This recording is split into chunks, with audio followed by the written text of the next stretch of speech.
My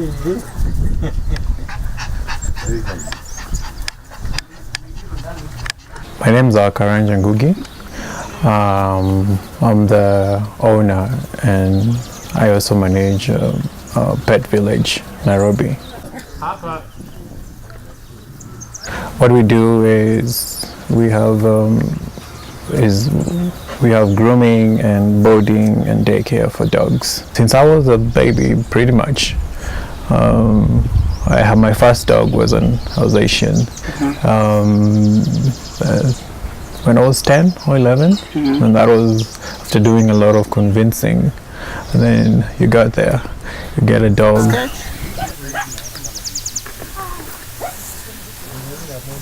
Pet Village started in 2017,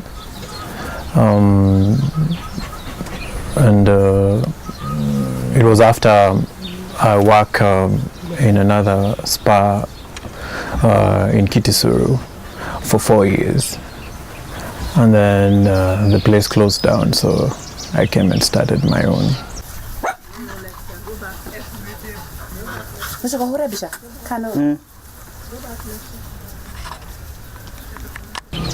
Mostly is I was a volunteer at different rescues.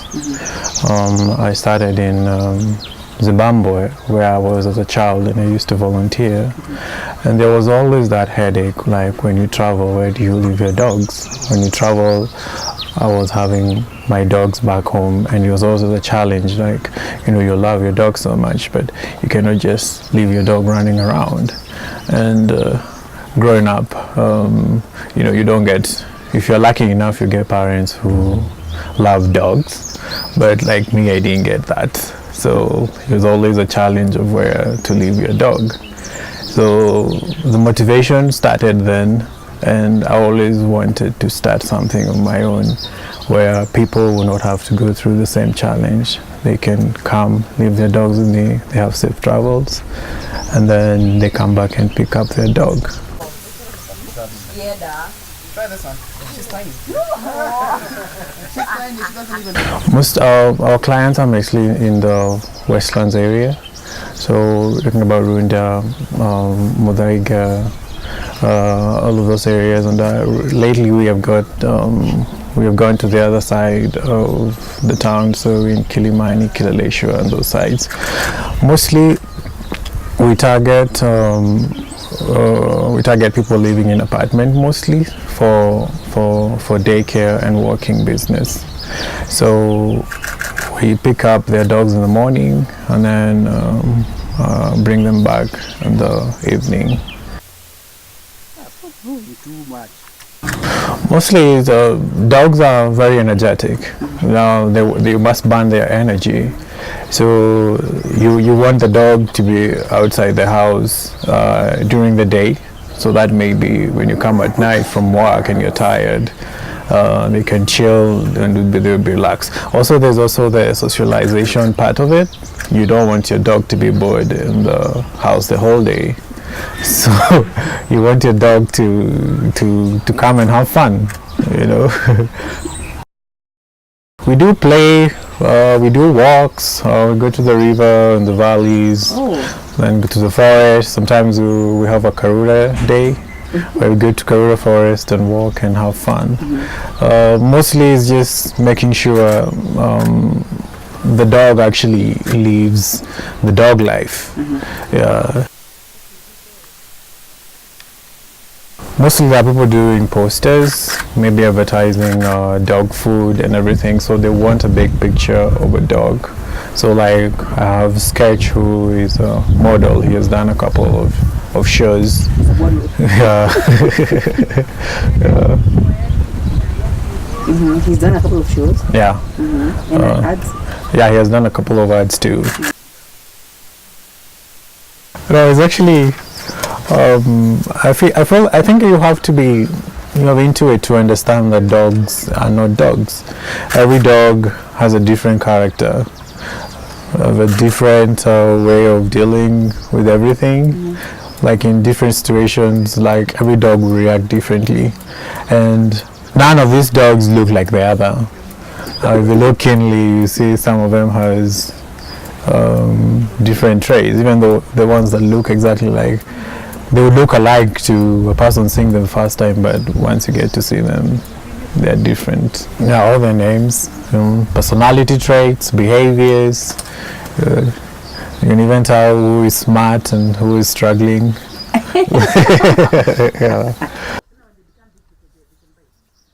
Mainly when you bring a new dog, the dog has to be on leash, and then once we open the gates, you have to let the dogs do their thing where they introduce each other, and mainly is letting the rest of the guys, who are resident or who have been staying here for a while, to sniff the other dog and get to understand who they are.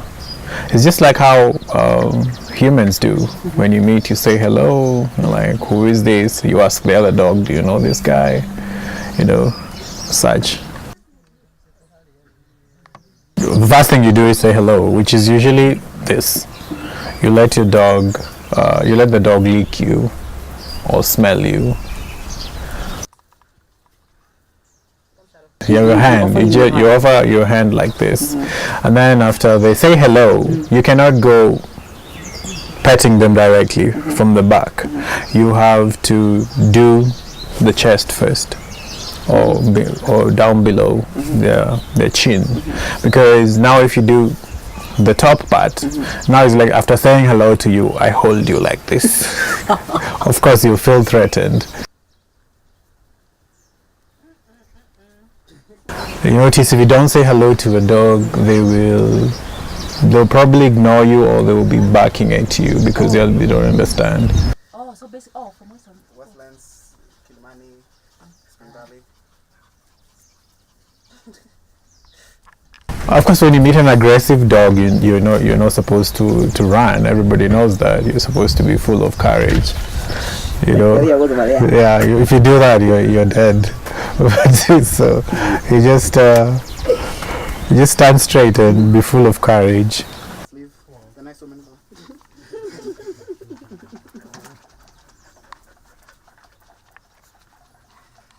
It depends on how long you're traveling, or maybe if somebody is renovating their house or something. With their clients a lot who are doing that, they would want their dogs to stay somewhere else when they're staying in a hotel or with a relative.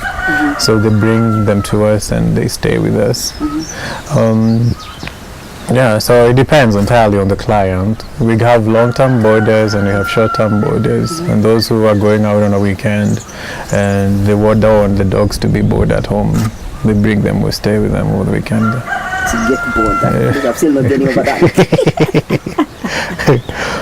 We actually do get bored. And they're full of energy, so when they're full of energy, they jump around the house, you find your pillows are in pieces and all that. Yeah, because they're trying to burn all that energy. Also, they can get a bit distracted when they just left alone, eh? Yeah, they just want to. The issue is burning that energy. Yeah, so that's why our pet village comes in very handy.